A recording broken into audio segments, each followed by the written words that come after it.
was out there in the night sky, stared up at the stars in the hopes of seeing something out of the ordinary? Have you heard unexplainable noises coming from a vacant room, or watched a shadow cross the wall in front of you? Have you asked yourself if there is life after this one, or if you had life before? What about strange creatures that are mythical and elusive? Have you experienced deja vu or felt a prompting to leave because you felt you were in danger? If you have, you were on the fringe.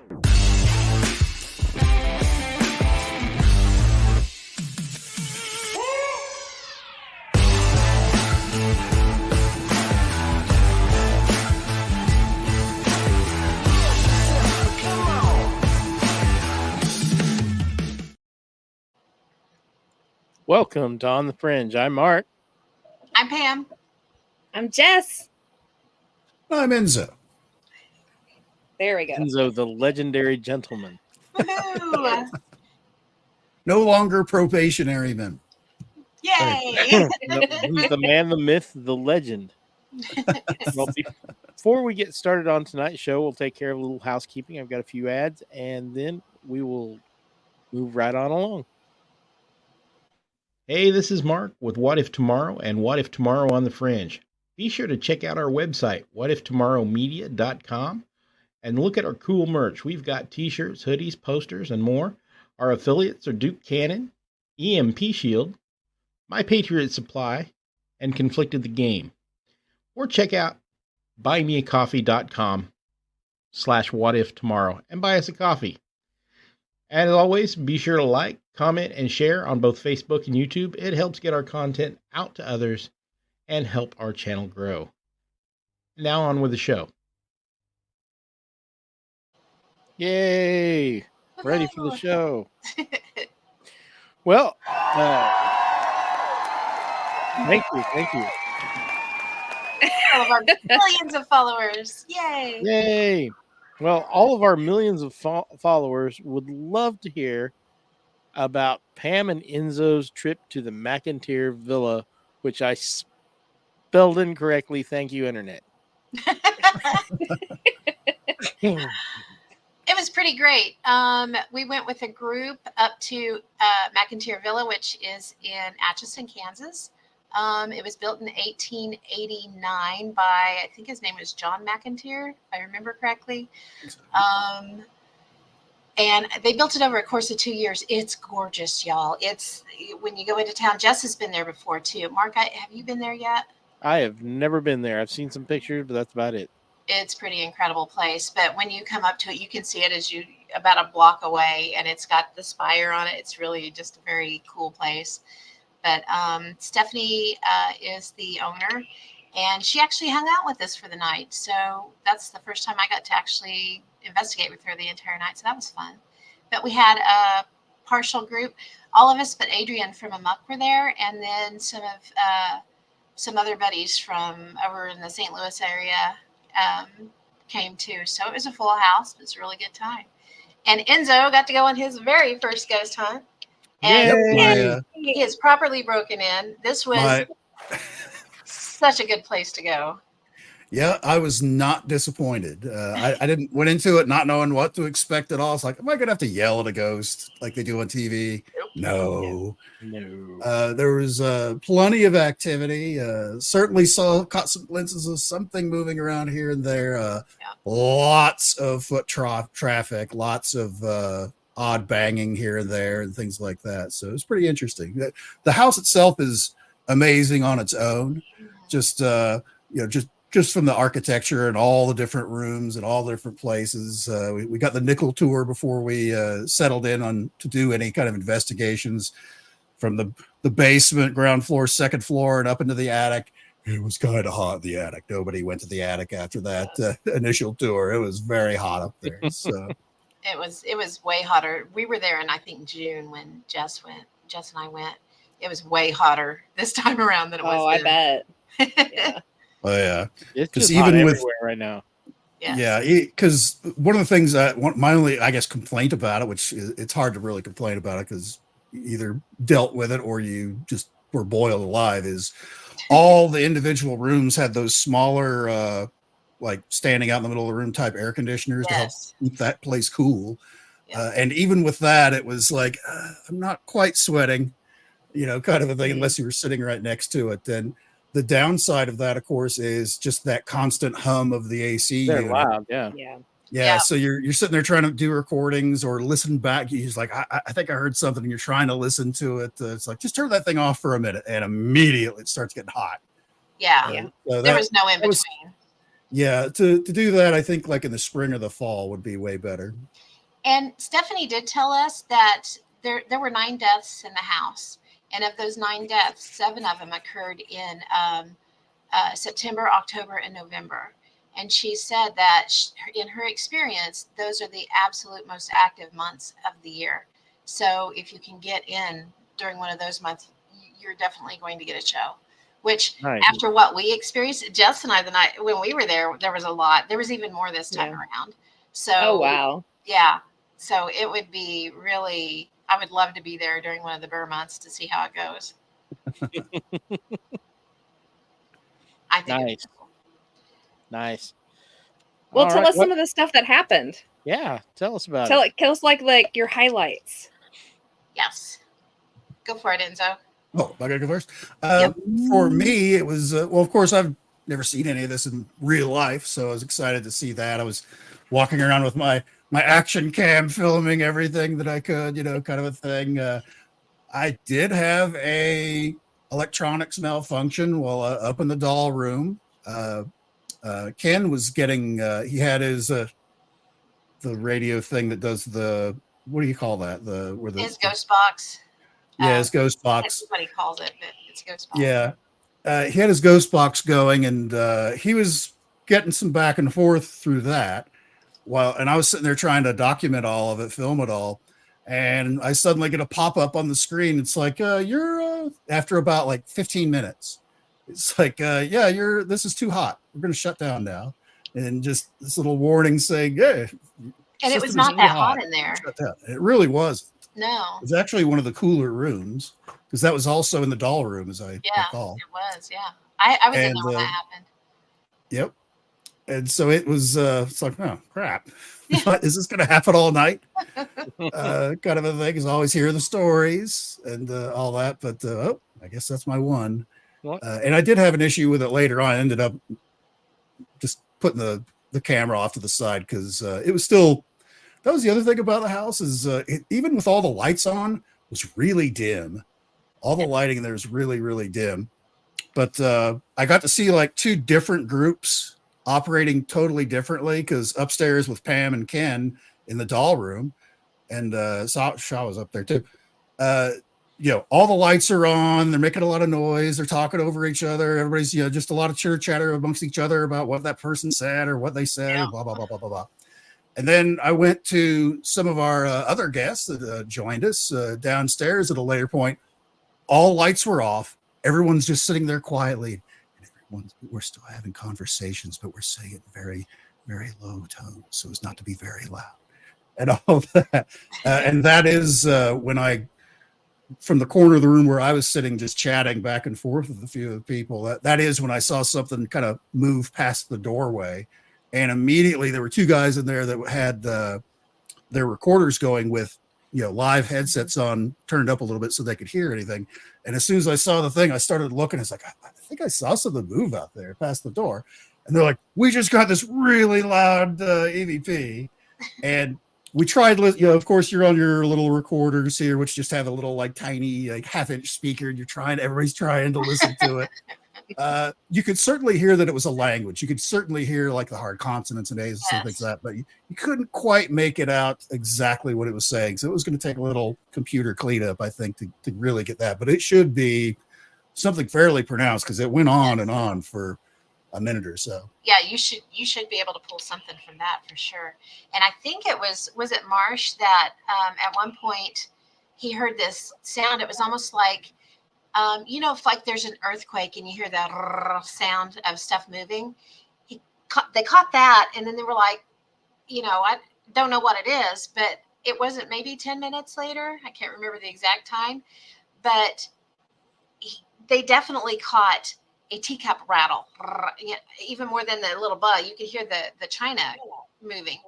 And they happened to be in a perfect point where they could see the teacups that were setting out. And one of them was completely moved from where it Oh, had wow. been. So We've got the saucer that has a little indent where the cup would sit in. It was rattled off almost over centered on that. And there were like 4 of them around this one table, and just one of them had rattled off to one side of the saucer. It was pretty weird. And after they figured that's, it was the china, then they realized, that original rattle, that is that sound. It was something vibrate. It was probably the cup vibrating off of the saucer. So it was pretty cool. That is pretty cool. It was. And there was some ghost cat sightings, which we do know that there is a ghost cat there. Enzo definitely saw it, and I know Marsh and Jen may have seen it too. I can't remember who else it was. Well, that's what they'd seen it just before the teacup was rattling. And they think that might have been the cat running around kind of jostled one of the teacups, is what their theory was. Yeah, that's right. I mean, cats are assholes, so yeah. They are. Yeah, you see something. Gotta love them. Whether they're alive or undead, Yeah. they're just assholes. And I, in the hallway upstairs, they had set up this little motion detector, but it was hooked to this music box, and everybody was in the doll room with the door shut. So, and I had been setting up in that front parlor by myself. So I came down that hallway and I was going to knock on the door, and I came by that not knowing it was there, and it went off. Scared the fire out of me. I thought I was going to faint. It was like, I opened the door like, did you need a new knocking on the door, diaper? and they're like, did you guys hear that knock? We heard a knock. I'm like, yeah, it's me. I'm scared. Y'all scared me with the music box. And it was actually that kind of stuff that surprised me about the place that I wasn't expecting. Is there was that kind of stuff all over the whole place. The little ghost ball, cat ball things that light up when they move, or just scattered all over. And it's like, did one of these guys come in early with like a whole bag of them and just throw them? It's like, oh no, that's part of like the thing of the house, so it's just there for everybody, kind of a thing. Little balloons with the lights in them and stuff like that. There was a lot of stuff. Speaking of the balloon with the light in it, I do have a photo. Let me pull it up here. So in the downstairs in the front parlor where the piano is, that's where I slept on one couch and Shaw slept on another one. And she had a live stream going the entire night. So she aimed it at her. And so, there was that little bit of glow from her phone. But that's really all there was. And I didn't even realize that there was one of those balloons with the light in it in the room with us. And I was laying there with my eyes shut and realized that there was like a pink glow. I could see something glowing through my eyelids. So I opened my eyes, and one of those balloons was in there, and it was like bright, like super bright pink. And the whole room was like lit up with it. So I did take a picture of it. And then I asked, Stephanie later how long that balloon had been lit up, and she was like, that one has been a good couple of days at least, and usually they don't last that long. Let me see if I can find it here. It'll take me a minute. It always takes me a minute. You know what? I should probably pull it up first. That would be helpful. Maybe. Did you guys try the music trick? We did not. No. Oh man, I totally blanked on that. We tried playing the card game. We played 21 for a while, and not a whole lot with that. I went off to do something else, but Pam, I think you were down there when they busted out the Cards Against Humanity. To play with the ghosts, which apparently that got some reactions, as I understand it. It did. It was pretty funny. Even the dead are offended by that game, right? Yes, they are. See how bright this thing was? That is above it is her phone. And so, I mean, the whole room was pink. It was just all lit up pink. And Stephanie was like, that one's been in there at least for a couple of days. It was dim enough. I didn't even realize that it was in there with a light on in it before we laid down. So I thought that was pretty wild. That's definitely brighter than any of the other balloon things that I saw in there. And we looked at that did we look at that one the following morning? And it just did not look that bright. No, you could barely faintly see a light in it at all the next morning. Yeah, a lot of those balloon ones, like you say, had been there for a little bit, so the light was fairly dim. I didn't even realize there was a light in it at first. For the first one I saw sitting on the floor, it's like, why are there balloons later? And so to have that being that bright was shocking to me to see that. It was shocking. And here's a photo of the Motley Crew. The one up front, the blonde with her eyes crossed, that's Stephanie. She's the owner. She's the best. But yeah, we had back there in the corner, on the other side of me is Ken. He's from Amok Paranormal with me. And the lady with the pink hair, that's Shauna. She's also with Amok. Then in between them is Karen. She's from St. Louis. And then up front on the other side of me is Patty. And she's from St. Louis as well. It's a great bunch of people to be with. It was fun.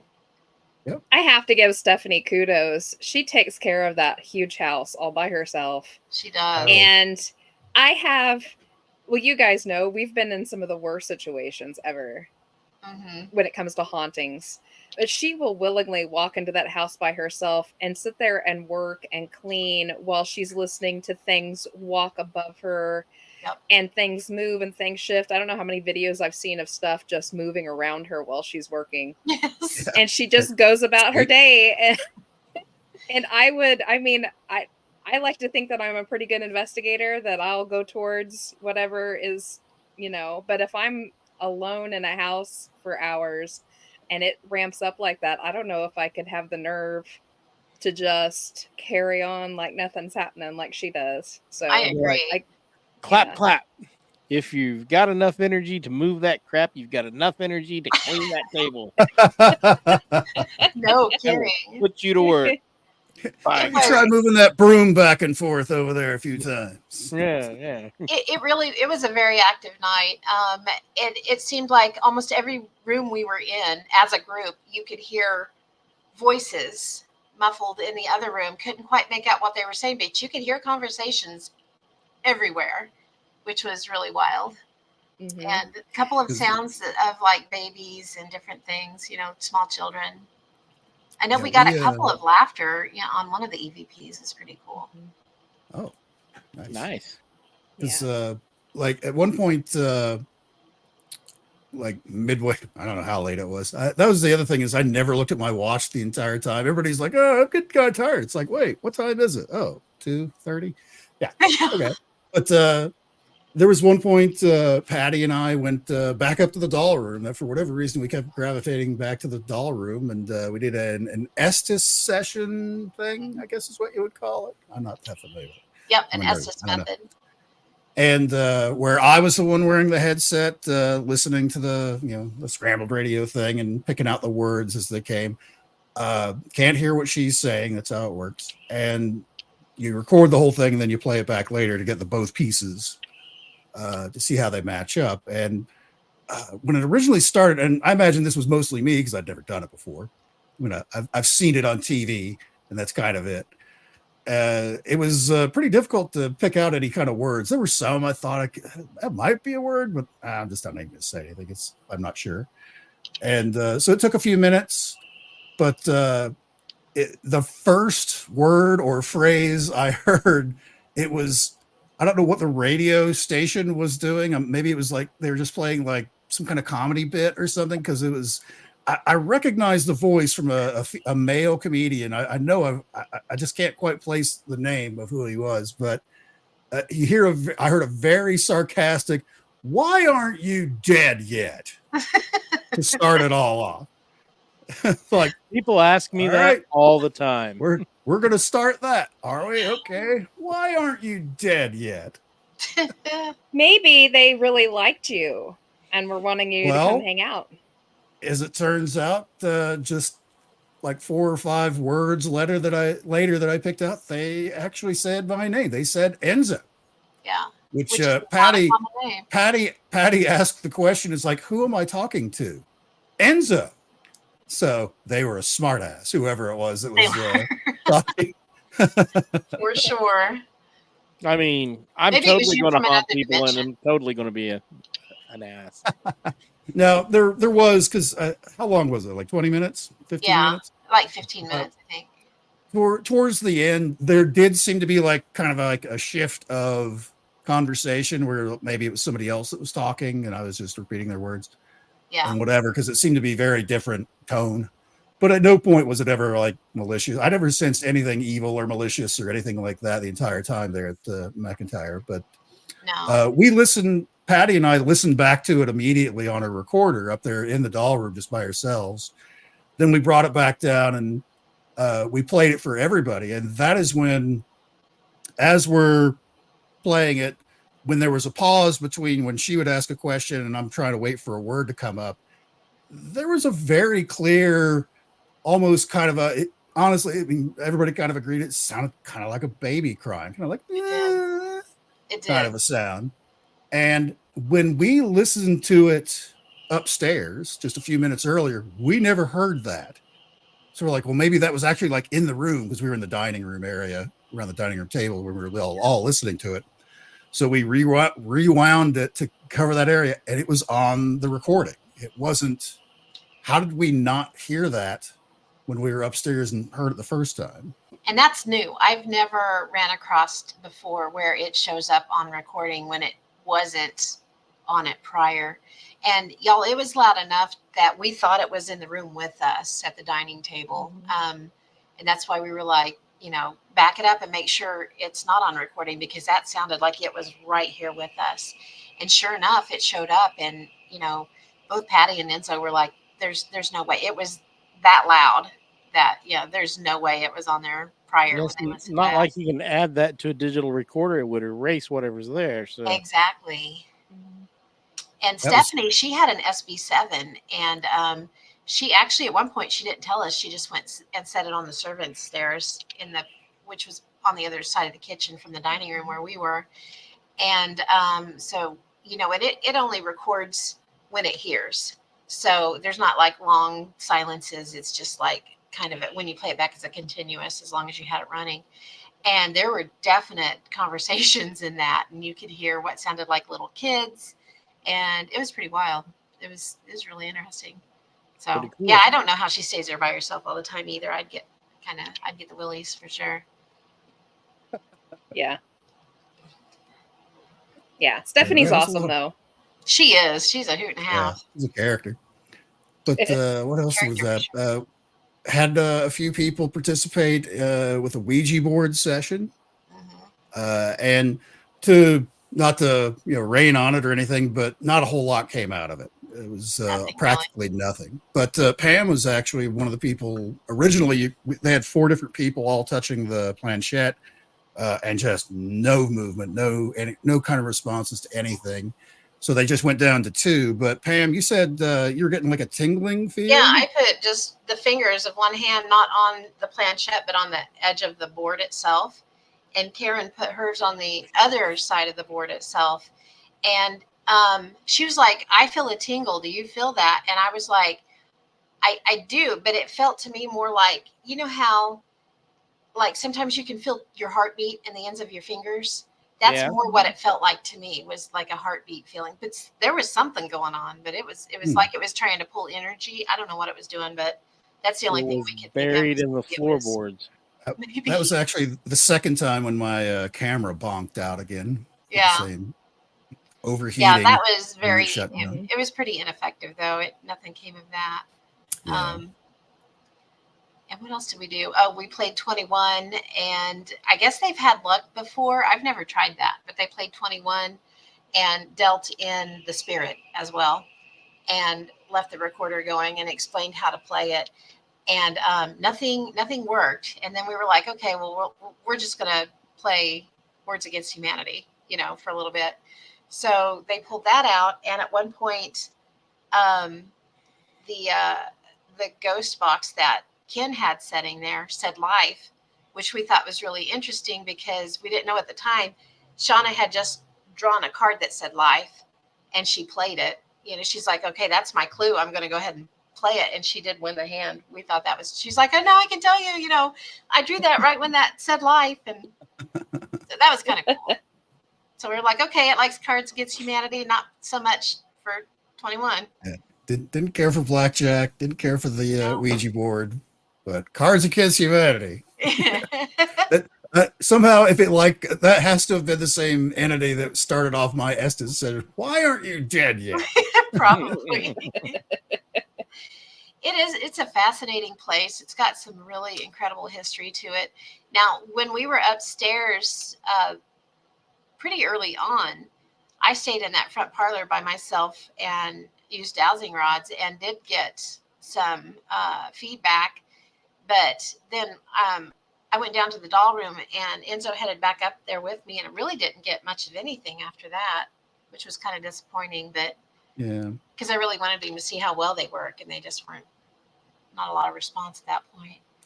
Seemed a lot of I don't know how they work or what if it means anything, but it seemed like it was a lot of opposites with the rods when it would, instead of, because you would say, if you can understand me, cross. Yeah. But it was like they would like parallel each other. I noticed that a few times, and then just totally opposites. Yeah, it's like times. it's just out of there. But I did at one point asked if it could point to Enzo, and it did point to Enzo. That was kind of cool. But, other than that, it wasn't really answering too many questions for me that night. But, yeah, very, very cool place. I got, I think, like maybe an hour and a half sleep the entire night. Yeah, I was about the same because everybody, what time was it when everybody decided to crash out? It was about 4:30. Okay, was it that late? Yeah, it's about 4:30. Because I was not tired at all. Yeah. Because there were some other things that were said during the Estes method that I'll discuss some other time because I'm still trying to figure it out. But anyways, so I just, honestly, I didn't even lay down. I was just kind of like propped up on one edge of the one sofa there. I don't even know what that room is called. But the leather couch room is what we were calling it. That's where you slept, Jess, when you were there. Right. Yeah.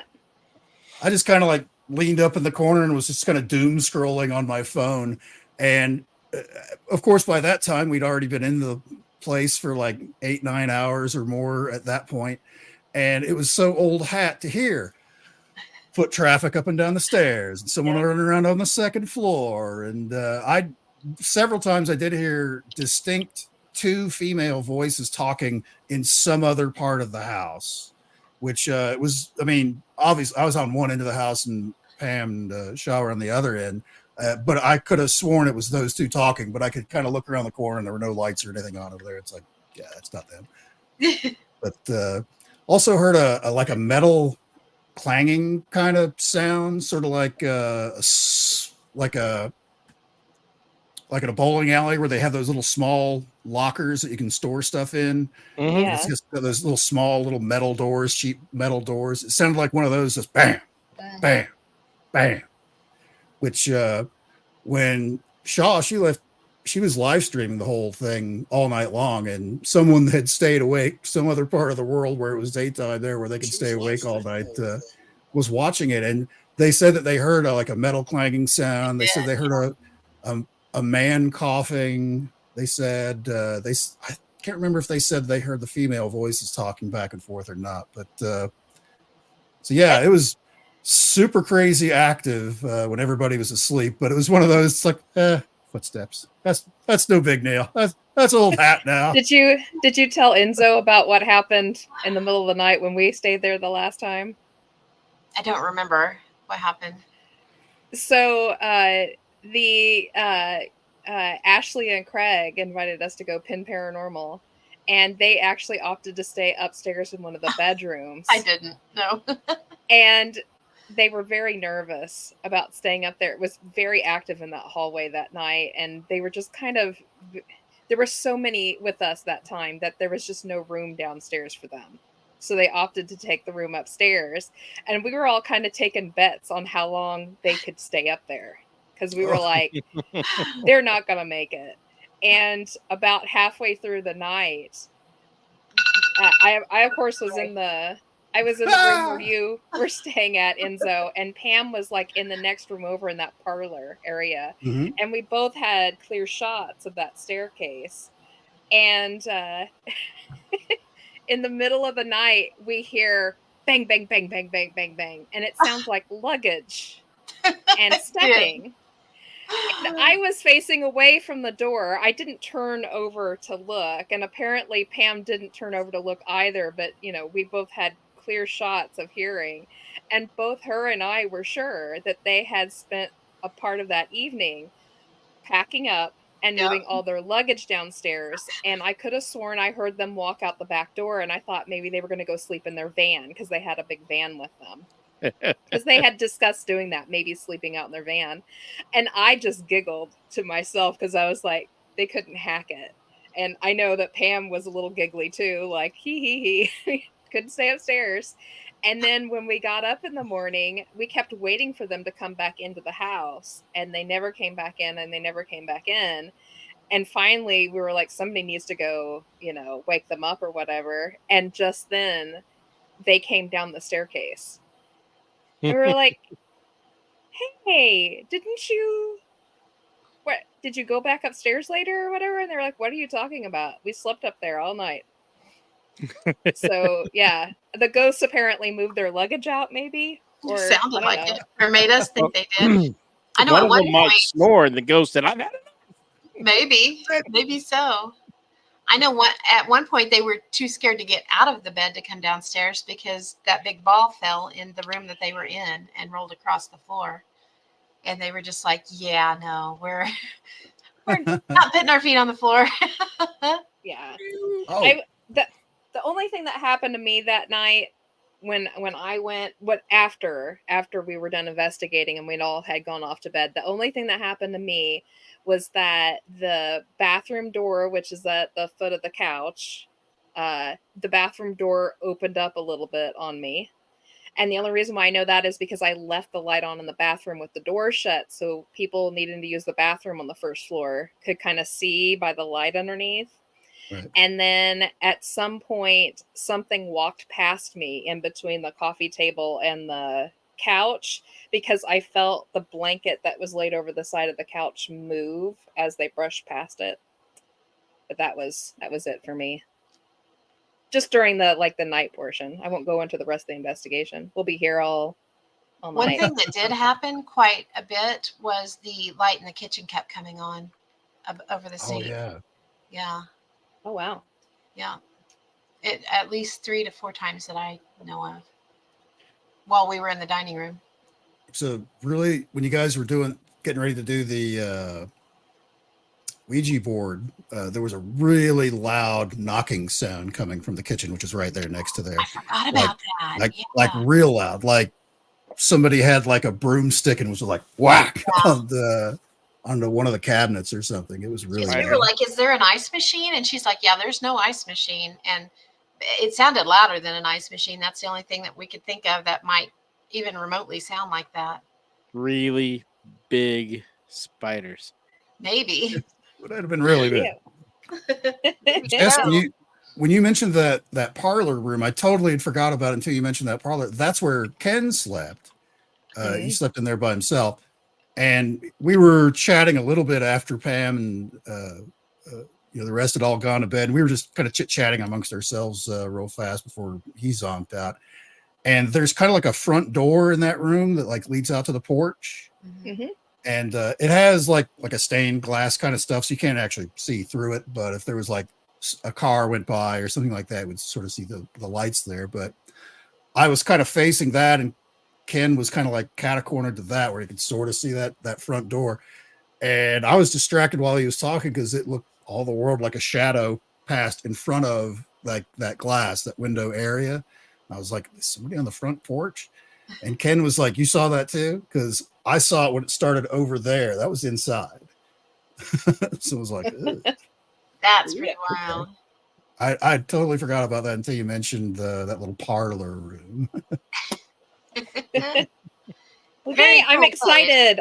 I'm excited Enzo got a good experience for his first investigation. That's what I told him. And I was like, I don't want to disappoint you, but you pretty much hit the holy grail of places. So the next time you go somewhere, don't be disappointed if it isn't anything like this, because that place is just completely that place, it showboats. That It place does. showboats. It does. But if anybody is interested, it's you can find them on Facebook, and they have a website. It's the 1889 McInteer Villa, and it's McInteer, and very cool place. They have some. Stephanie puts up some really cool pictures from other teams and other people that go in there to investigate and stay the night. And she has a really good thing going there. So I'm really glad she's continued with it.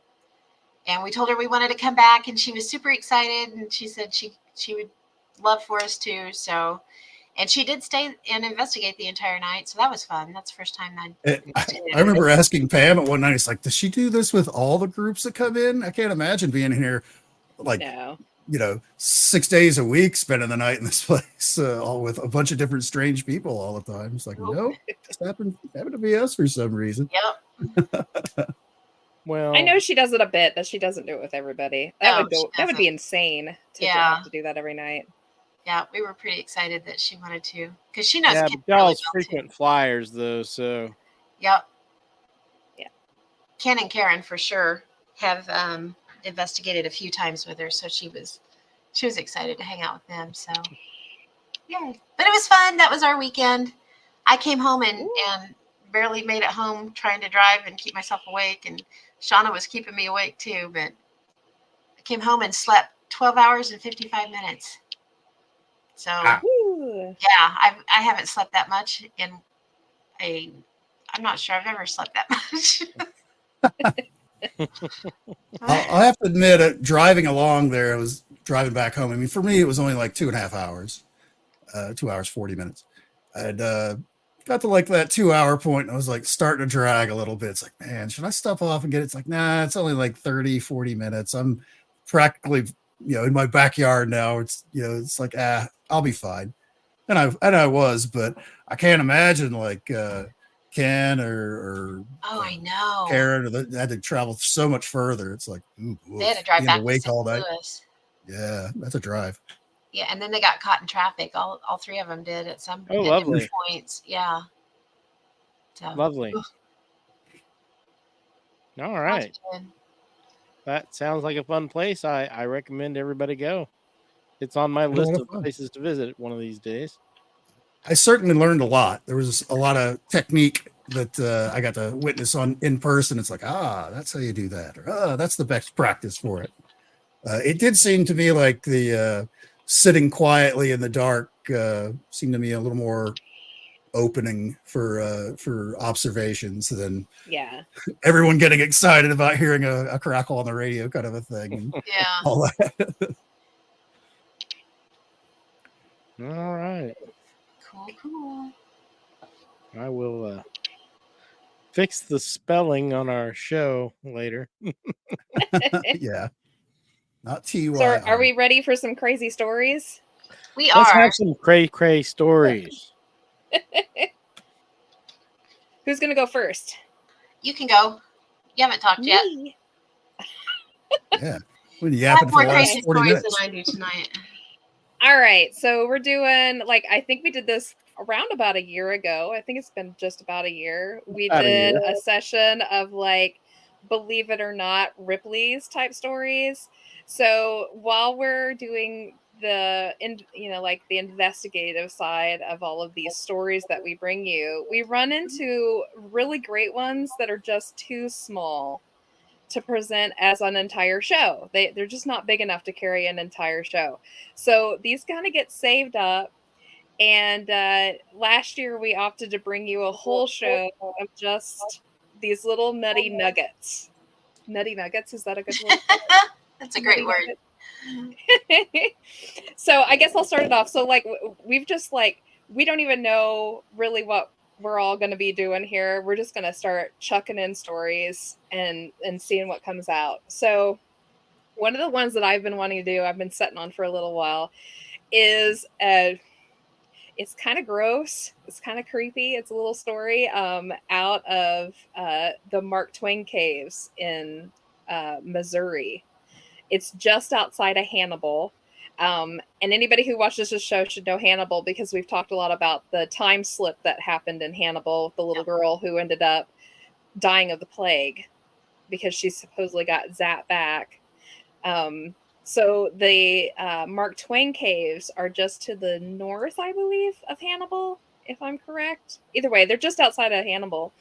And this story, I call it the dead girl in the tube. Ooh. Yeah, it's weird. So this happened back in 1840. True story. It's completely documented. So there was a doctor back then named Joseph Nash McDowell.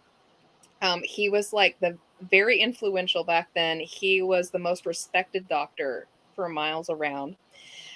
He actually purchased one of the caves in 1840s and used it to secretly carry out dissections of cadavers, which was illegal back then.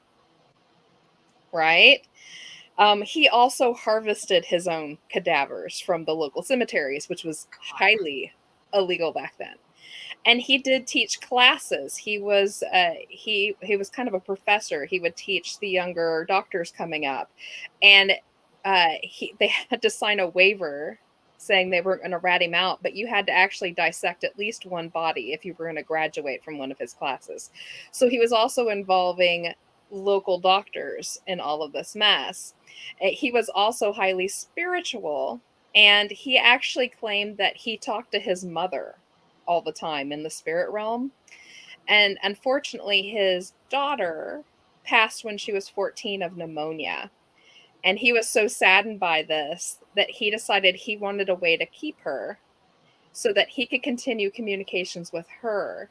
So he actually scrounged around and found a huge glass tube, filled it full of alcohol, and then chucked her in. Oh no. Yeah. Pickled it gets Polly. worse. It gets worse. So not only does he have this girl, his daughter, floating in this glass tube full of alcohol, he suspends it from the ceiling of the cave because this is kind of like his laboratory, right? So these younger doctors are coming in and out, and they see this, and eventually, of course, it makes its way out. The townspeople find out about this, right? The townspeople come in, they pull her down, they make sure she has a proper burial. He's kind of shunned now, although they won't say anything too bad about him because he's the doctor of the area. You don't get a lot of those. So they get her down and they bury her, and apparently now she haunts the town in that general area there. They also found out later on, so they let him keep the cave and the laboratory, even though they found out he was doing all this stuff. And they actually raided it again years later. And they're glad they did because they found out that he was actually in with the Confederacy and he had been stockpiling their weapons for them in the cave.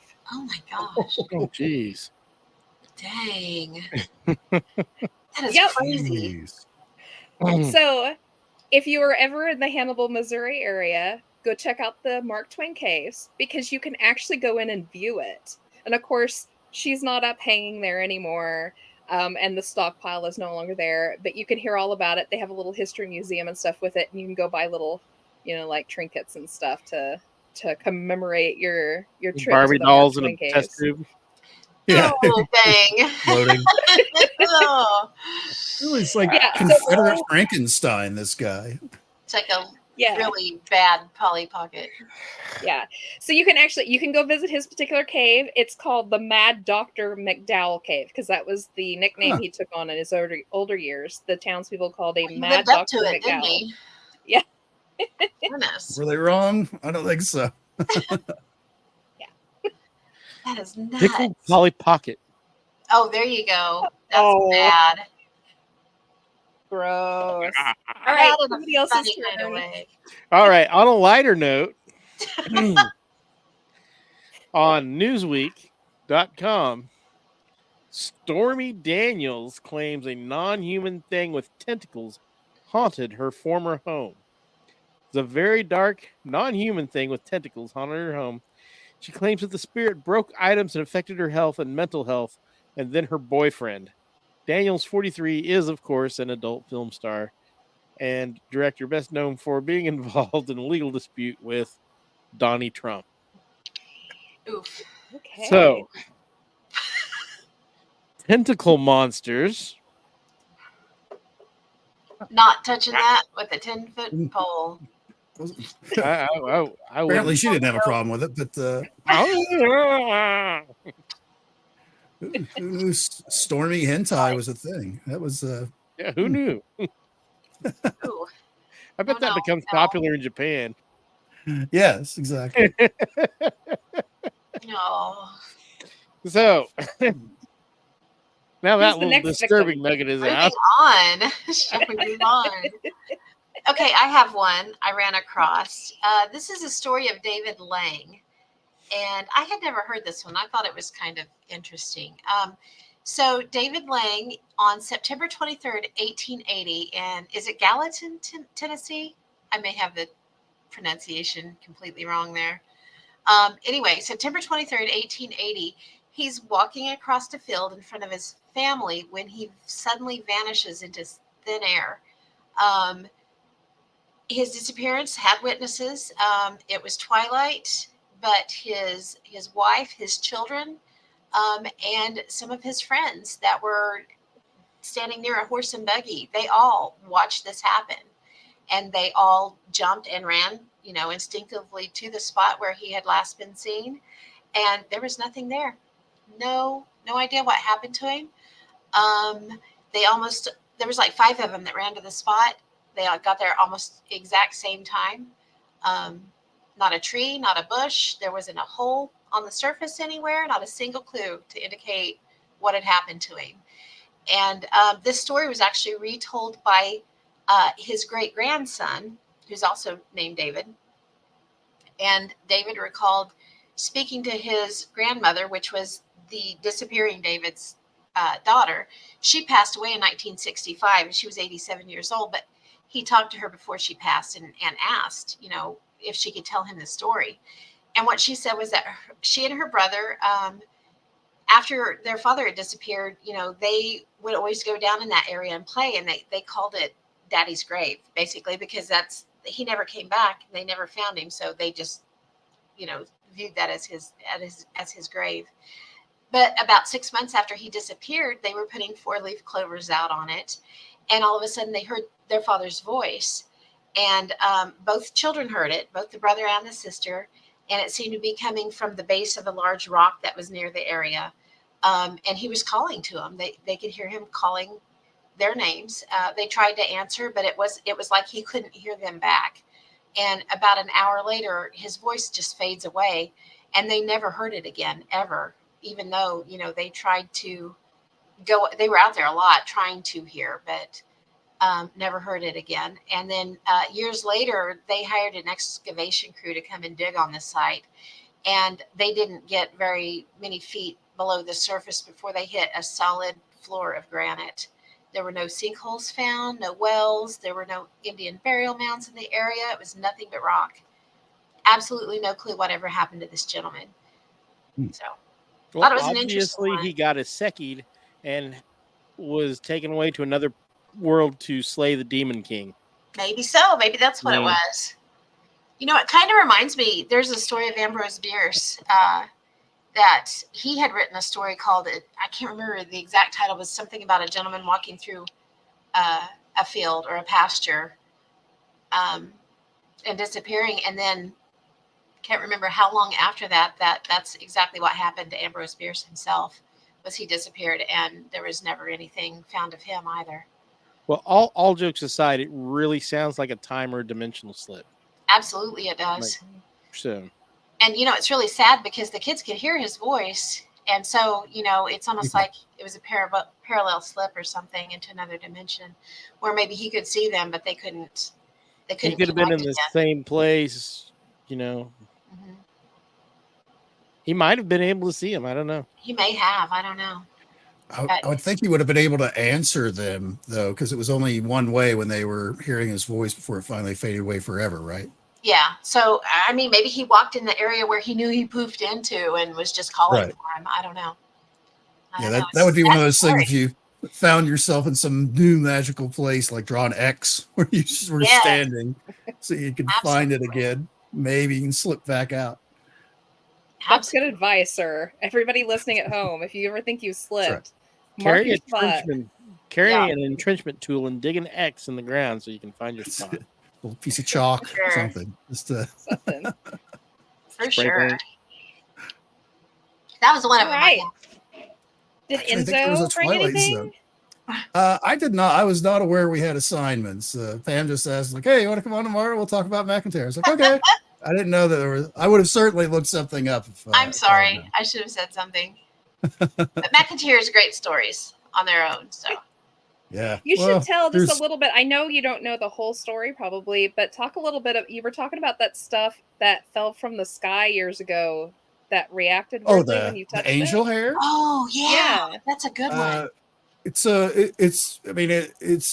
happened, I guess, several places. It's mostly been like there's a couple sightings from like early colonial America and a couple spots in Europe, Western Europe, where what looks something like, because sometimes in the spring or the fall, where certain spiders will spin out like a long web and then kind of use it like a parachute spider, where they're kind of like floating on the wind with it to move around.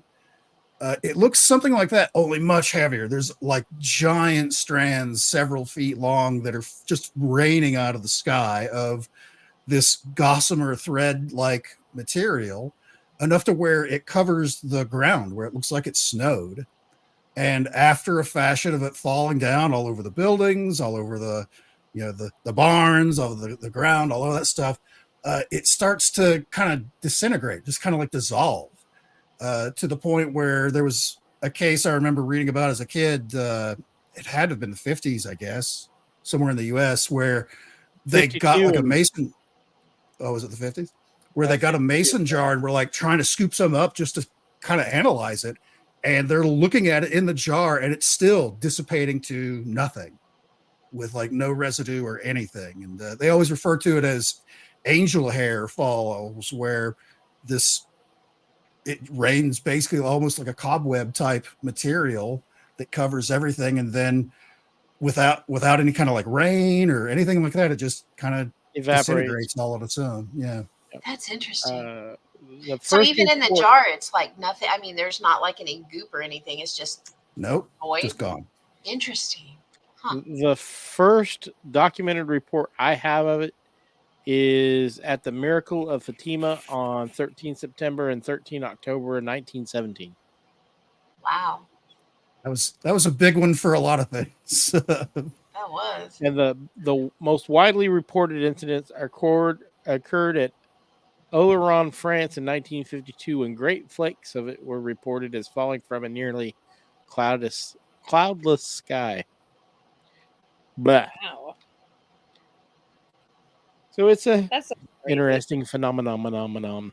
Yeah, it's kind of, it usually gets lumped in with other things that rain from the sky, like the fish that fall out of the sky, which you could reasonably say, okay, a water spout somewhere sucked it up out of the ocean or a lake or something like that, and then got caught in an updraft and then just deposited it further inland. But there's also been reports of like strange organ, like internal organ type meat raining from the sky, which they tried to blame on buzzards regurgitating it, flocks of buzzards.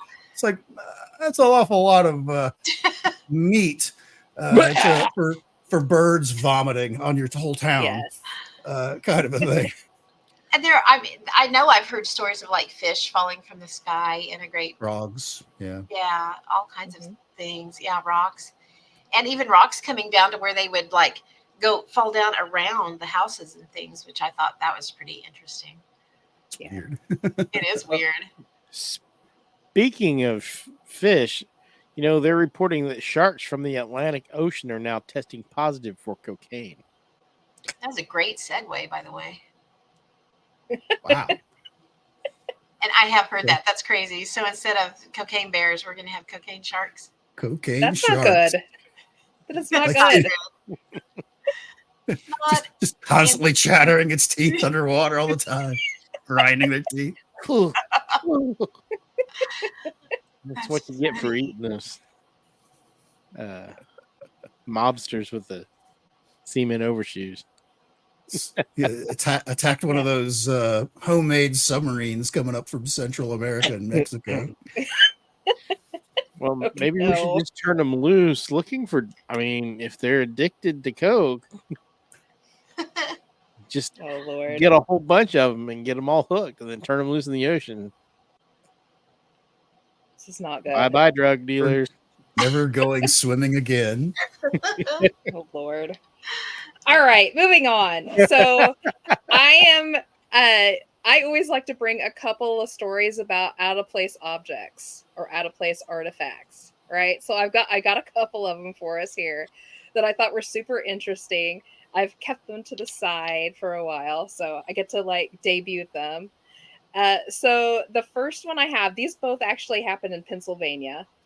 This first one happened July 28th, 1858. And it actually happened to some miners. So we're mining here. While they were digging, let me see if I can say this correctly, an anthracite coal field is where they were digging at. Excuse me, 1899. I messed up the dates. So a miner named George Miller and his crew were digging into the number 3 slope on number 3 level when they found what they thought was a sulfur ball. And upon further examination, the miners realized that they were not looking at a sulfur ball, they were looking at a human face. Right? The rock weighed some 40 pounds, and they scraped it down clean to absolutely find a human head inside that was petrified. The jawbones of the head were really heavy, and they said the cheekbones were prominent and very far apart. The nose was super small, and the back of the head was flat and broad. Interestingly, previous to this discovery in 1899, miners at the nearby Henry Clay Colliery had found a man's hand, which was also petrified, found in a ledge of coal of Slay in Lycoming County. Now, the interesting thing to this, let me just say this to the people at home that are listening, why this is so extreme, is because anthracite coal is the oldest kind of coal on the planet there is. It's the oldest. And the anthracite coal from the Pennsylvania area is from the Paleozoic era, and it dates back to 286 to 360 million years old. And they're finding bodies in it. That's crazy. So that would have been like the peat bog, and then they were preserved. So yes, but back millions of years ago when supposedly we were not here. So either we've got time travelers, or it does not take nearly as long as they thought to create coal. One or the other. One or the other. So the next Humans one have been around a really long time. The next one I got is really short too, and it's not nearly as like it's a little nutty, but I thought it was a fun story. So this happened in Plain Grove Township in Pennsylvania back in 1858. While sinking a well, they found a chicken's egg firmly embedded in the sand, 33 feet below the surface, in completely perfect shape, uncracked, looked completely fresh, right? They brought it up and took a look at it and shook it, and it sounded like a fresh egg. So they went ahead and cracked it, and they said it put out a perfectly fine, normal egg, but it turned black in 2 minutes. Like it turned that fast. Strange. After it was exposed to the air.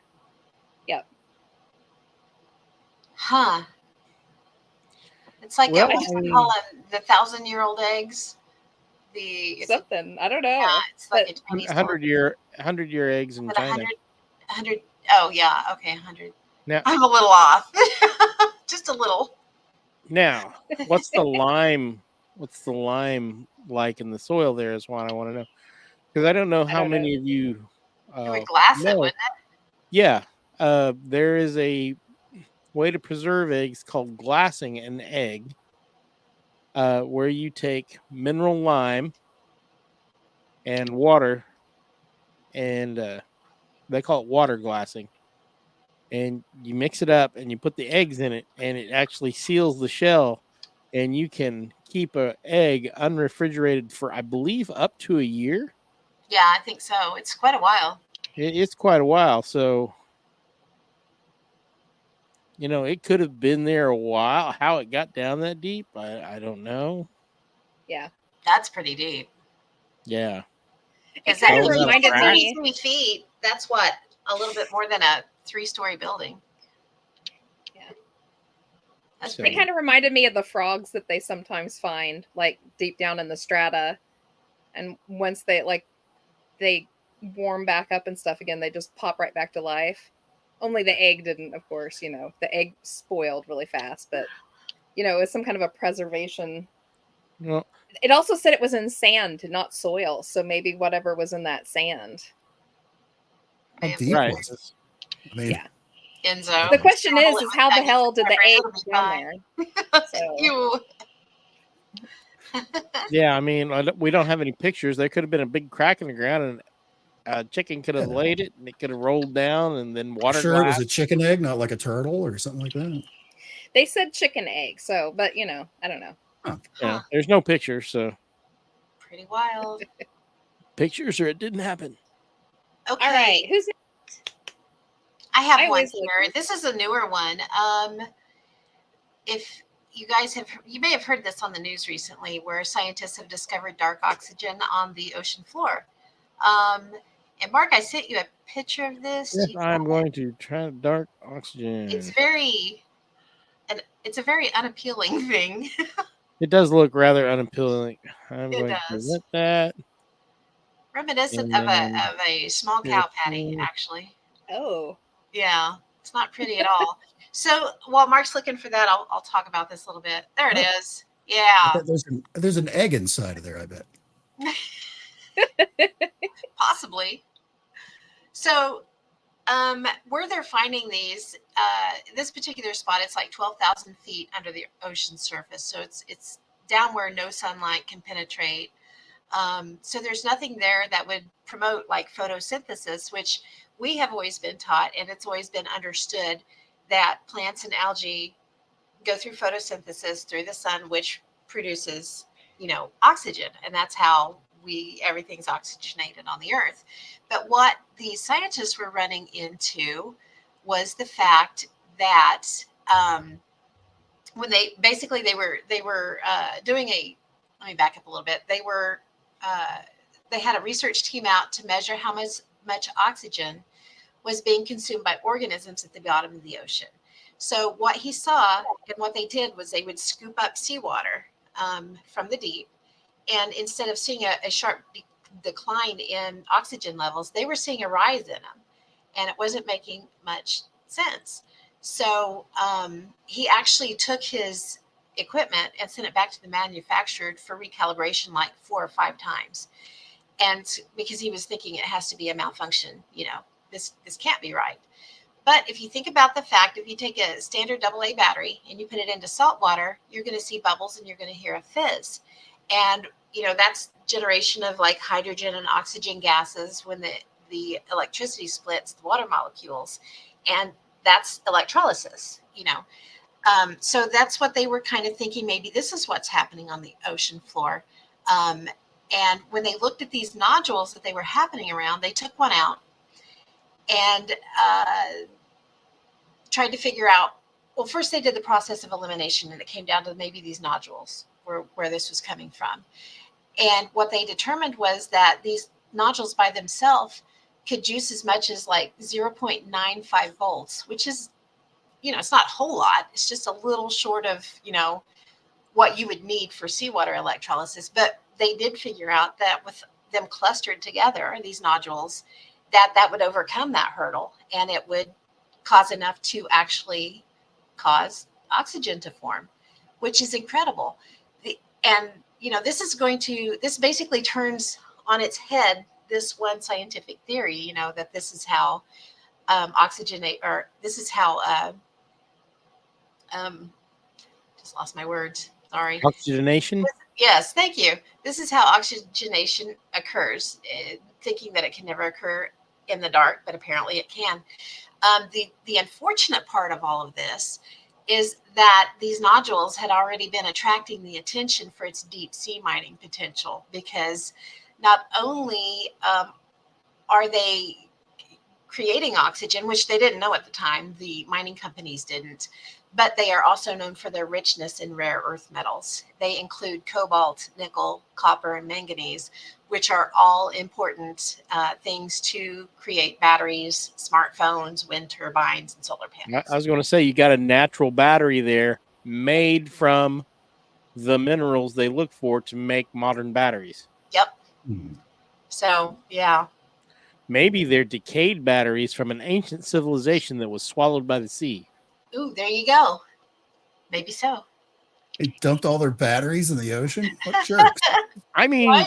Well, literally what turds. It's kind of what it looks our like. company does it. Our country, our people do it all the time. So big maybe this is companies do. just off products of an ancient civilization. Yeah. Yeah, why not?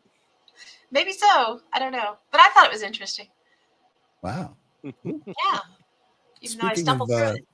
strange rocks, the Perseids meteor shower will be peaking this coming weekend. So if you've never seen it, go outside and check it out. About every 4 or 5 minutes, you'll probably see one streaking by. And since it's summer and it's nice outside, because some of the really, really bigger ones come like way later in the year, where it's much colder outside, like December and stuff like that. So this is the one where you can kind of sit outside with a cool drink and enjoy yourself, and just keep an eye on the sky and see nature's light show. It'll be If cool. if I don't work 6 days a week this week, I'll give it a shot. Well, hopefully you don't. That's too much. Hey, are you guys interested in buying some real estate? Oh, I am. Great. In Devon, Drake's Island, just 600 yards from Plymouth, is now for sale. It was used as a military defense for hundreds of years, with 18th century cannons included in the price. It also includes 15 ghosts. Oh, So, Yay! Well, now we're all interested. Why do cannons and ghosts? why do they have such a specific count? I'm not sure why they have such a specific count. So let me see if I can show you a picture of the place. Here you go. It's got its own it's fort. beautiful. Yeah, Oh, wow. yeah. So I'd put my house up here in the corner, and have the fort, and the ghosts can stay over there at the fort, and I can stay in my house. It'd be great. Wow. Actually, You got that's your own kinda cool. beach? That would be Yeah, awesome. Yeah, I'd come visit. I'll come hang out with your ghosts. right. Does it come with a cabana boy? I don't know. It's up It's north. a cabana ghost, so Little Oh, choice. well. Yeah. As long as they're good looking You might not and be they'll pour alive them if you're margaritas, okay with I'm good. that. Oh my goodness. That's a good one. All right. Okay, so moving on. I'm going to move on to a weird creature. Right? Ooh. Me? Yeah, this one's going to be good. No, you're not weird. It's the Oh, please. It's the mustache. yeah. yeah, he's referring to the mustache. Yeah, The mustache. Oh, that's my Okay. pet. Oh, wait a minute. It's Here. alive. It Must. just crawled up there. And have to feed it once in a while. I look like Hitler. So I'm going to do a Okay. little shout out really quick. We've got Karen with Doof Doof Paranormal from Australia. She's in the chat right now. And then we've got Ian, and he's in Derbyshire. I just completely killed that. So sorry. We Ian. apologize, In, for anything that she says. Yeah. Southeast Kansas accent. It'll kill anything. But we're happy you're here. Yay, Yeah. thank you. Two countries separated by a common language. Yeah. That's very true. All right. So, November 17th, 1991. So, this isn't like an old story, right? 1991. Charleston, Arkansas. This dude was out bow hunting for deer and came across the strange remains of some weird creature dead underneath a tree, partially covered in leaves. He takes it back home, and this is how he explains it. So he said, "It was the strangest thing I've ever seen in my life, and I've seen some strange things. It was pretty well decomposed when I first found it, but it still had flesh and hair attached. It was later estimated to have been dead between 5 to 6 weeks by the time he'd found it. It was long in the body like a deer or a giant dog, but its legs and arms weren't like normal animals. Instead of paws or hooves, it had what looked like strange, malformed hands. It had sharp teeth, definitely not a cow or deer, but they were a peculiar shape that didn't resemble an animal I had ever seen. The skull was shorter in the muzzle, like an ape or a human. The most unusual feature was a ridge bone that rose from its spine like a dorsal fin. The finder reported feeling nervous around it. The carcass was passed through several professors at the West Arkansas University, Oklahoma Baptist University, and the University of Oklahoma, among many others, all coming up empty. It was then taken to the Minnesota Dinosaur Museum to be examined. They concluded that it had been found less than 2 months after its death, and that there was no room in the spine of the creature for a nervous system. Another odd detail was then added to the case. It was learned that about 2 weeks before the creature was found, the Land and Animal Survey from Fort Chaffee had conducted some massive search of the area. Area residents reported hundreds of helicopters flying low through the area over the course of one weekend. They were landing in people's yards and just off the side of I-40 freeway and everywhere else. The military base was called by local law enforcement, but was given no answers. Many believed the creature to be extraterrestrial in nature because 1 month after the creature was recovered, a UFO was witnessed flying over the outbuilding the creature was being kept in. Now, if you want to, Mark, I sent you a couple of pictures. Yeah, how believe big this did they say weird this ass- thing was? Well, you're going to see it. So Oh. I didn't find exact measurements of it. That one? Yeah, and that other one of that weird creature is it up close in color. I found a color picture of it. So it continues like this thing is for real. Ew. God. Yeah, the creature Horrifying. has since been examined by medical scientists, and they have concluded that it was a meat eater, whatever this thing was. It had 3 sets of teeth that worked like a chainsaw, so it would have ground its food. It would have walked on 2 legs and had a neck that could swivel 180 degrees. It had 32 ribs, more than any known animal. The fin on its back would have been used like a reptile's to collect heat. However, it had hair like a mammal, so they're not quite sure what side that falls on. It was also examined by Greg Fox, a DNA specialist at San Diego. Tests determined that its hair was a metallic compound that contained aluminum, silicone, calcium, and copper. And strangely enough, when tested, the hair could withstand temperatures of 4,000 degrees and not disintegrate. It was offered to the UFO Museum in Roswell, but they declined it, and it is now in the Old West Museum outside of Wichita Falls, Texas, where you can see this today. Huh. So I did follow it, I have done my due diligence and gone back and followed its path here and there and found the reports and stuff on it. It really was seen. by a lot of professionals, medical professionals, museum professionals. They have taken samples. The only kind of DNA they can get out of it is out of the hair follicles. They can't pull DNA from the body part of it. It never withstands the sampling process. It's bizarre. It is, Alec isn't hair, it? I would think it'd be pretty tough. Yeah. 1, 2, 3, 4, 5, 6, 7, 8, 9, 10, 11, So 13 ribs on this side. 26. So they believe 2 legs, 7. no tail, just Now, well, it was in really bad shape when the guy finally found it. So I do know that it had 2 long arms or front legs that had like the hand-like protrusions on it, but those literally have disintegrated and fall apart all the time over the time because it was moved to all these different facilities. And the gentleman who had it, has stayed anonymous because he didn't want his name tagged along with it, but he had reported that every time it came back from another institution, there was more pieces missing. Ew.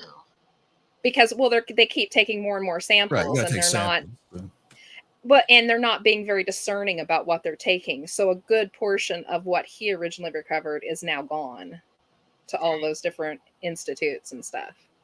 So, and it's not that long ago, 1991. So yeah, that's not very long ago. And, yeah, and it's Karen in the recent. chat says, or simply a deformed animal of some other sort with metallic hair. It's been that's a lot of through. ribs. I would guess 25 plus universities, institute. It apparently NASA had a little hand in it too. Medical doctors, people who like they're experts in their fields, and they can't figure out what it is. So I'm going to go ahead and say nobody knows what it is. Plausible. Yeah. Now, if it's an alien creature, I don't know. It could have been like, perhaps it's something like an interbred something. Maybe Hellhound. something got with something else that shouldn't. I don't know. Ian said a xenomorph from Alien. Maybe. Ew. Leaning more towards something that transitioned from somewhere else and didn't survive that transition of going across. No, I mean, there you go. Ew. It could have been. Maybe so.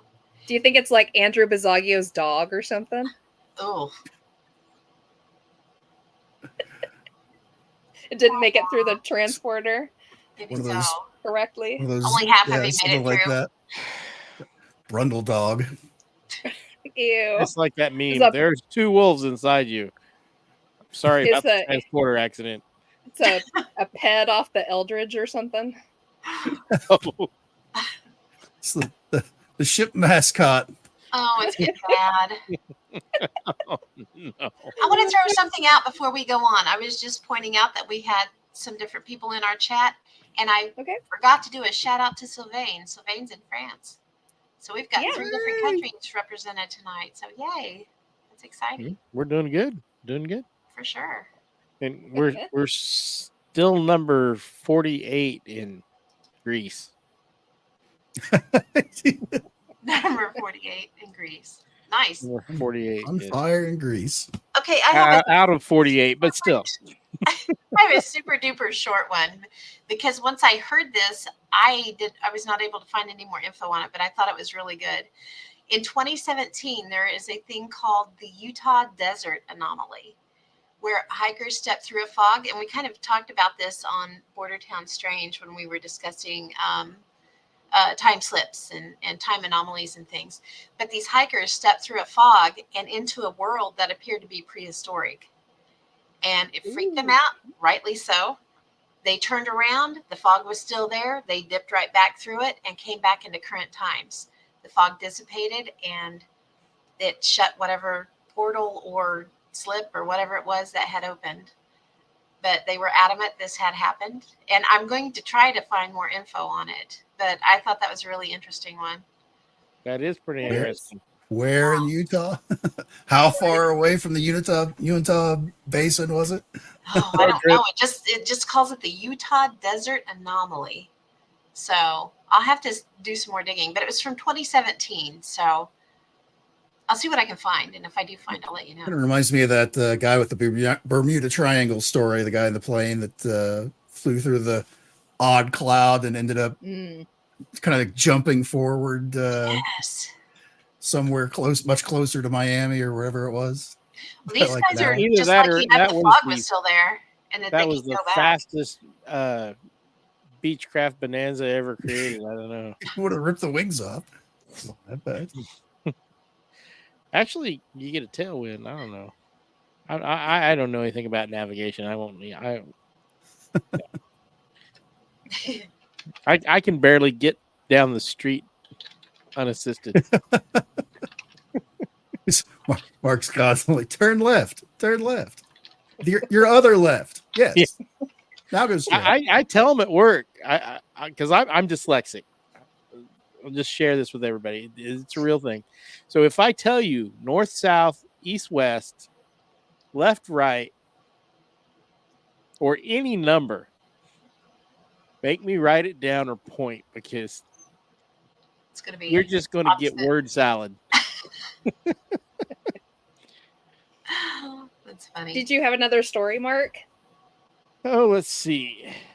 There's all kinds of weird ones. Oh. Can sleeping pills really mimic a demonic possession?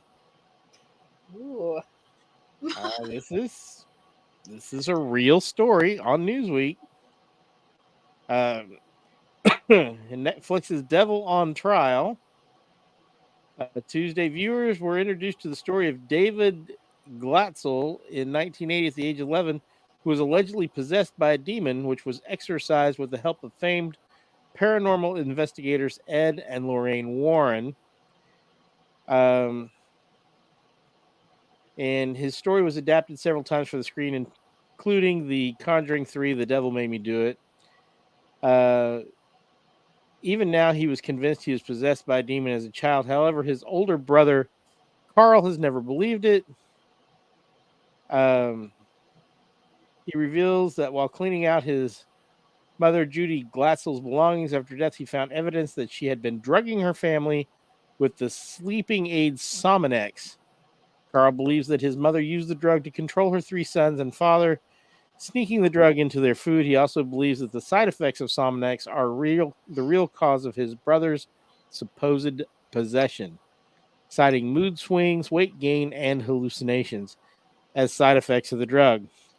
At the end of the day, everybody's tired and exhausted. Guess what? Everybody's going to go rest and sit down. There's no problems. So that's kind of weird. Okay. Don't take sleeping pills. You could get possessed. Apparently not. So. Oh my goodness. All right. So, okay.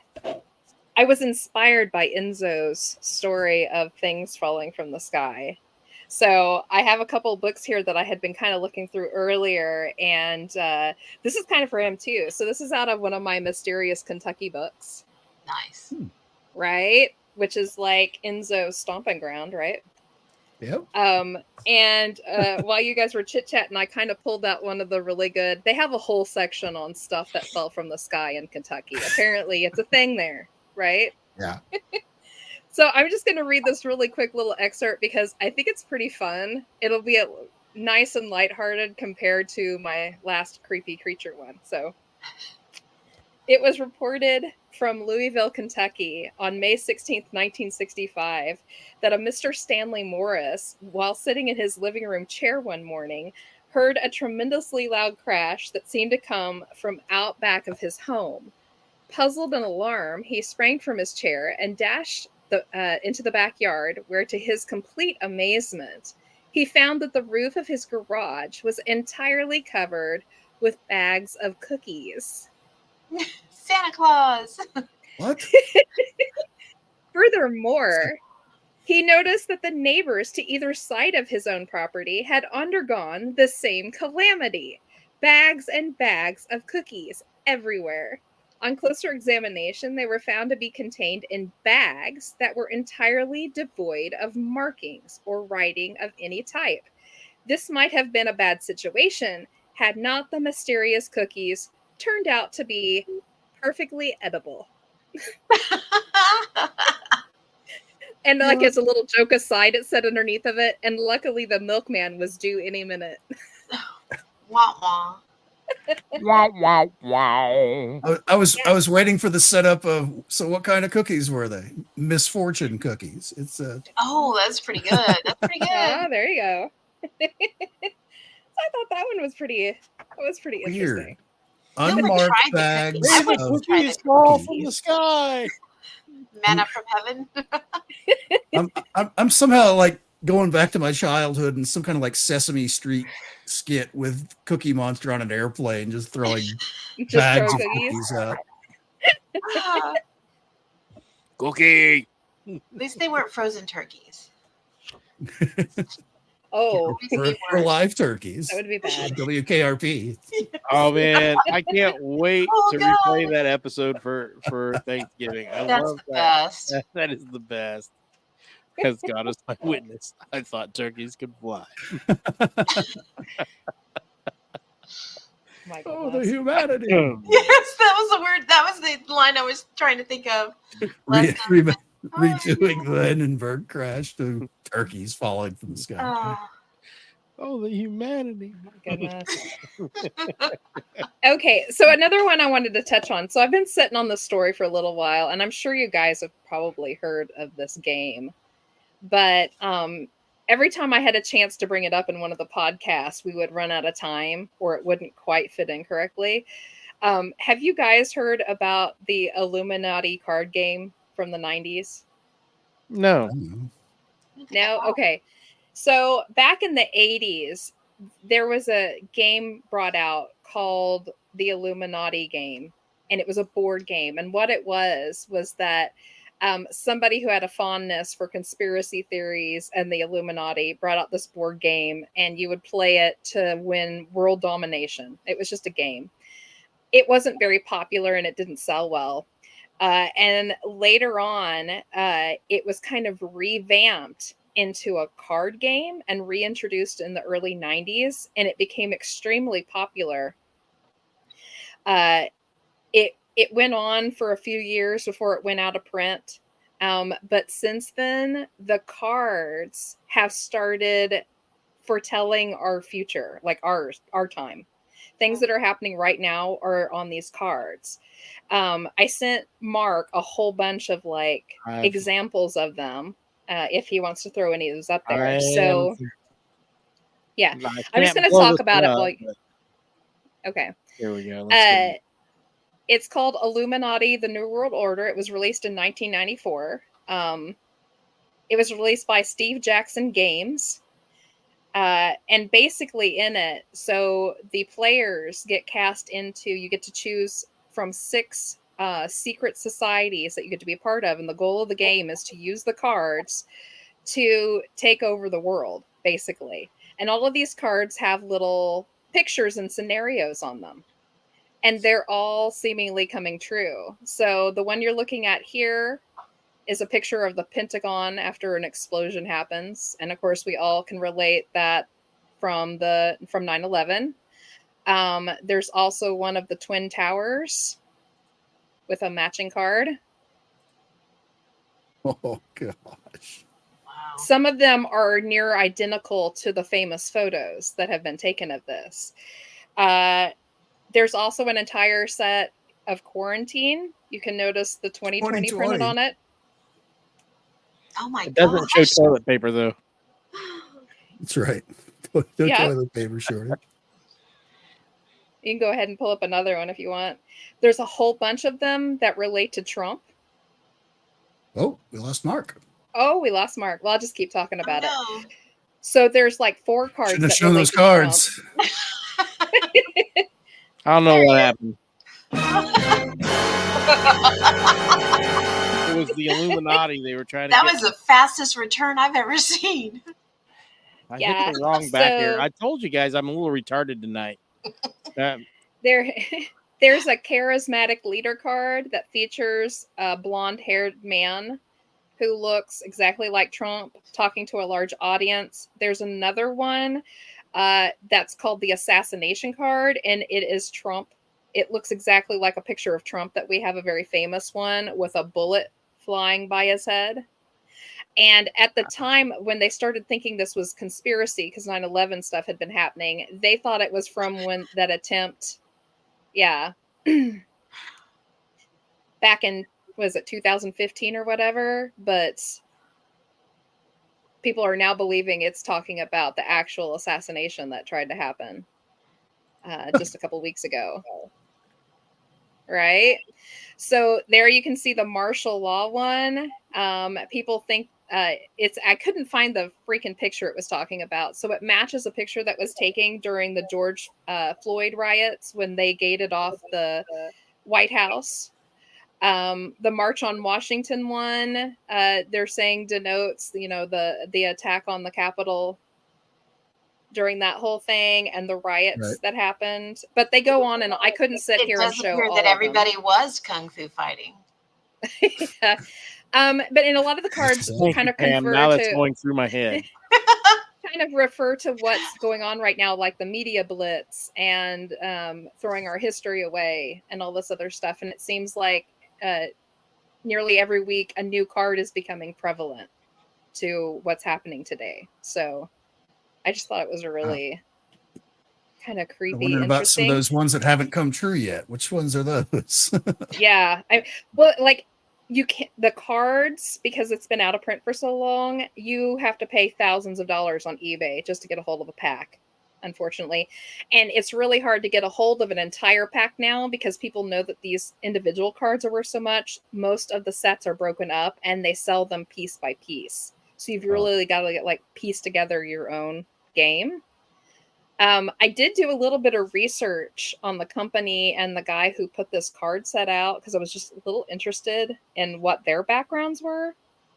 So I found out, listen to this, on March 1st, 1990, so this would have been about 3 years before the card game was put out, the Secret Service raided the offices of Steve Jackson Games in Austin, Texas, and confiscated their hard drives and documents, some of which belonged to the game that they were producing. One of the company's employees, Lloyd Blankenship, was also a hacker who served as the system operator for a messaging board that had published a stolen set of files that detailed how America's 911 emergency response systems worked. A fact that the Secret Service had been tipped off to and had been granted a search warrant to investigate. Interesting. So weird. Yeah. It kind of falls into that story you had earlier. It's like, why was the military looking around where they found that weird creature? That kind of thing. It's like, why would the CIA show up at a card game company place? Yeah, that would be that would be actually against the law for the CIA to show up. It would have to be the FBI. Right. The CIA is not allowed to operate on domestic soil. Period. I mean, they still off people on American soil, but they're not supposed to. Ian had said, "Are you sure the cards haven't been reimagined in more recent years? Would be interesting to get a hold of an original 90s pack." I agree.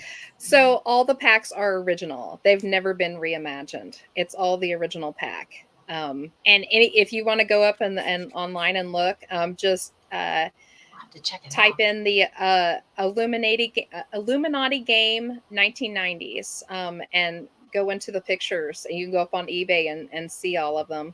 It's never been redone. It didn't run for very long. And like I said, it's out of print and it's really hard. You've got to have some cash on hand to want to buy. Ken says the key is not supposed to. And that's true. Yeah. They're not supposed to. That's very true. But... All right. Yeah, anything else?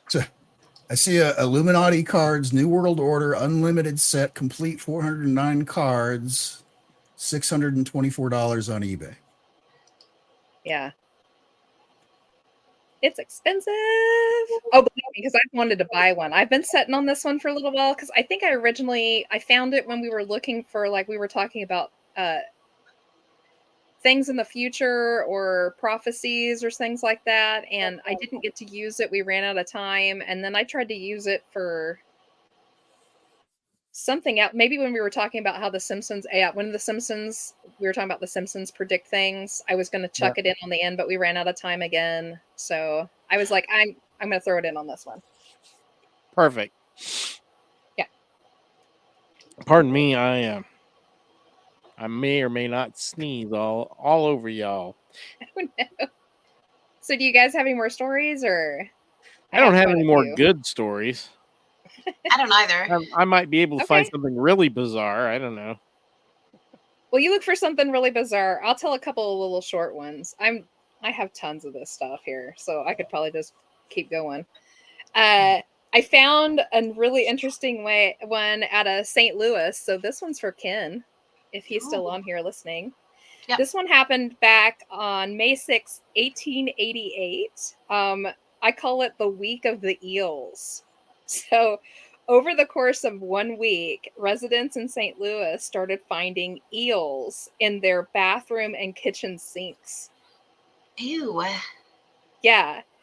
So they, of course, everybody's yelling about finding this stuff in their sinks. And the water commissioner claimed that the eels could easily pass through the filters for the water plant and grow larger before emerging. But was found to be completely untrue. The eel shouldn't have been able to make it up into the water systems. The eel stopped after a week, and it never happened again. So I thought that one was a kind of like the cookies falling from the sky. That was a coincidental one I actually had up on one of my deals. You want to talk about eels?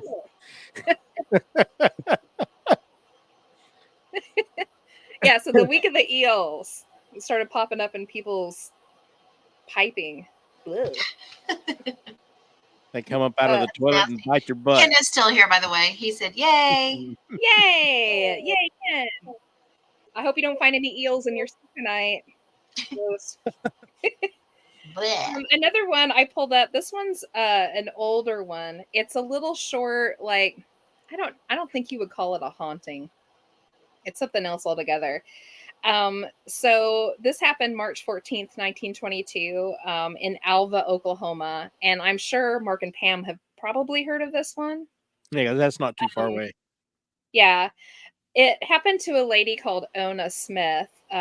She was 23 at the time. And unfortunately, due to some illnesses, she had become paralyzed and was confined to her bed.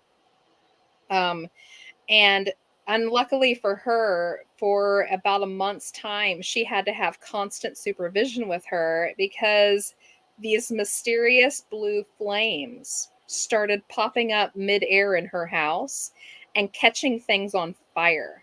Ew. That's weird. It caught her clothing on fire. It caught books on fire. It even caught her brand new mattress on fire because they had to replace the old one because it was burnt. They said there were tiny little blue flames that would just pop up midair and then they would zap to whatever was closest to them and set them on fire. She was on constant fire watch. It drew the attention of local people and the papers, and one of the papers sent a reporter in to kind of prove it wrong, to be like, we're going to stay with you for like a couple of days and, let's see if you can kind of reproduce this. Reporter's clothes got burnt. It set him on fire. Dang. Right? It lasted for a few weeks, pooped out, and then never happened again.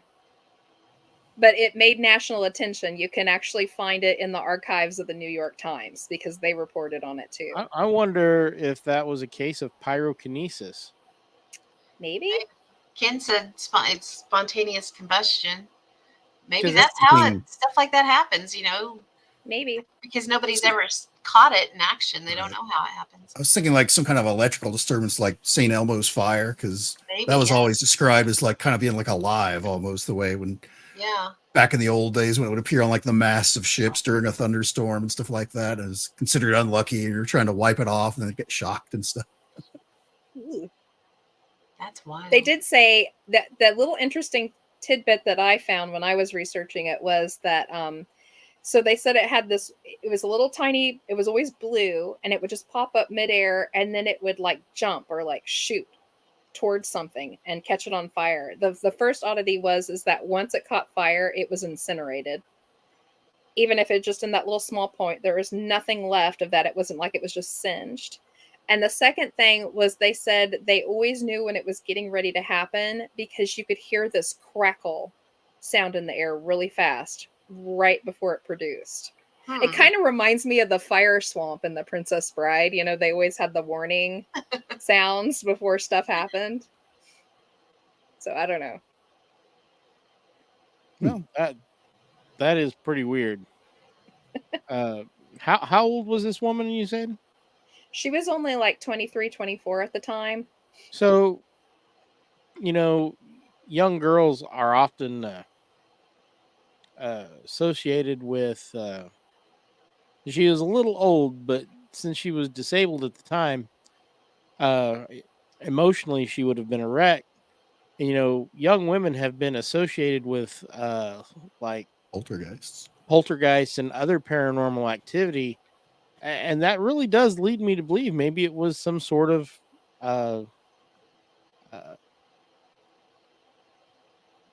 psychokinetic, pyrokinetic type. Maybe, yeah. Yeah. In asked where did that happen? Was it in a coal field? Pockets of mine gas can do that. It was not in a coal field. It was in this woman's home in Alva, Oklahoma. I do not believe there is any coal fields anywhere around there. No. There might be natural gas. No. But... Alva's a little farming town. They have a lot of farms and pasture land in Alva. Alva's a tiny town. Yeah, it's not very big. Very small. So.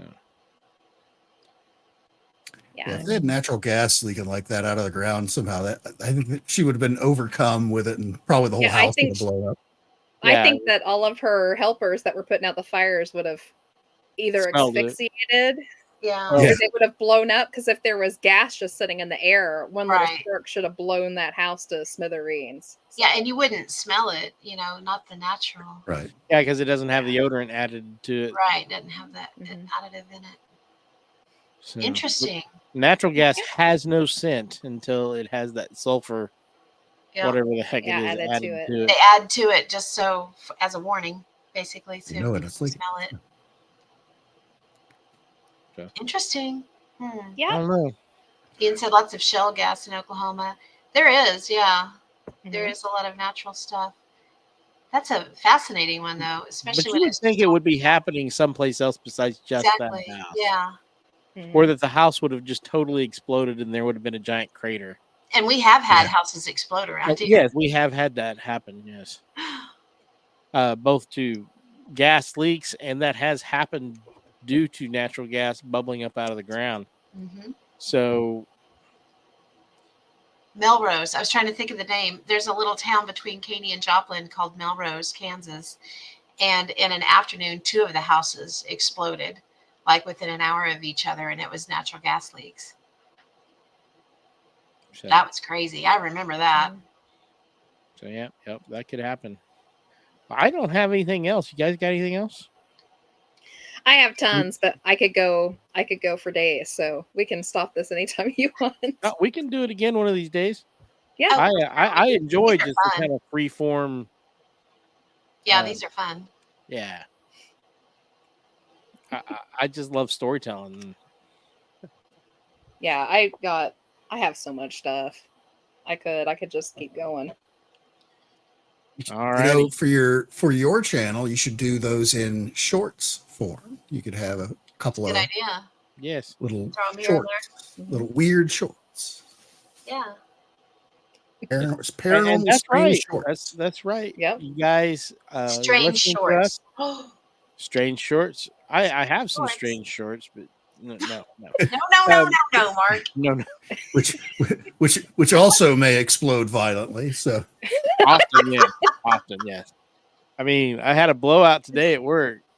Oh, You this has did. gone off the rails. This has gone off the rails.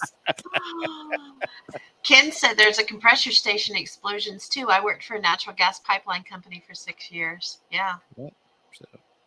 Bad stuff. All right, everybody, tune in next week for What If Tomorrow, and then on Wednesday there'll be another episode of Border Town Strange, where hopefully I am not too sick to attend like I was last week. And with that being said, I think we're done. Do you guys have anything else? I don't. Just thank you to everybody in the chats. It's really good to. Yeah, we had have a the good input. group in the chats. I really enjoyed having everybody on. For sure. All right. Yay. All right. Well, good night, everybody. Good night. Good night.